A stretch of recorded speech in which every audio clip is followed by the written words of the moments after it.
देशाची राष्ट्रीय धोरणं, महाराष्ट्र राज्याचे हिताचे विषय आणि ठाणे लोकसभा मतदारसंघातील विकास कामांविषयी संसदेत अभ्यासपूर्ण मांडणी करणारे खासदार नरेश म्हस्के यांना यंदाचा मानाचा संसद रत्न पुरस्कार नवी दिल्ली येथे एका विशेष समारंभात केंद्रीय संसदीय कार्यमंत्री तथा अल्पसंख्याक खात्याचे केंद्रीय मंत्री किरेन रिजिजू यांच्या हस्ते प्रदान करण्यात आला।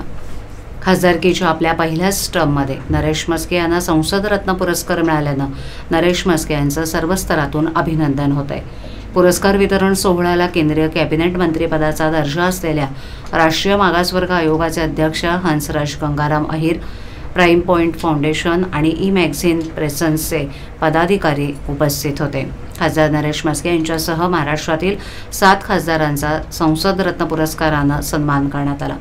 शिवसेना मुख्य नेते आणि महाराष्ट्राचे लाडके उपमुख्यमंत्री एकनाथ शिंदे यांचा भरभक्कम पाठिंबा, शिवसेना गटनेते खासदार डॉक्टर श्रीकांत एकनाथ शिंदे यांनी केलेलं मार्गदर्शन, दिलेलं प्राधान्य यामुळेच आज हा पुरस्कार मला मिळाला।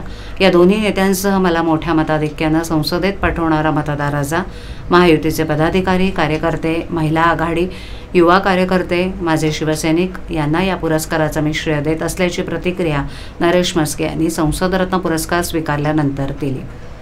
डॉक्टर APJ अब्दुल कलाम यांच्या सूचनेनुसार 2010 मध्ये प्राइम पॉइंट फाउंडेशन आणि ई मॅगझिन प्रेझन्स यांनी संसद रत्न पुरस्काराची स्थापना केली।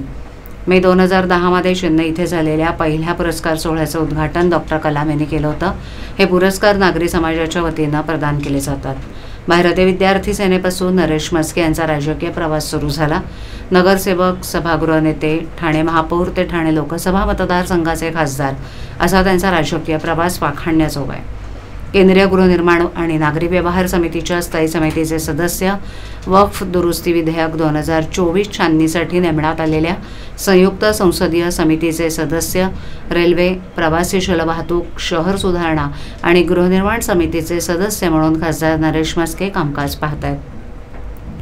खासदार म्हणून निवडून आल्यानंतर नरेश म्हस्के यांनी लोकसभेत केलेली अभ्यासपूर्ण भाषणं, संसदेतील त्यांची उपस्थिती, विविध केंद्रीय समित्यांवर केलेली कामं यामुळेच त्यांना यंदाचा संसद रत्न पुरस्कार मिळाला आहे।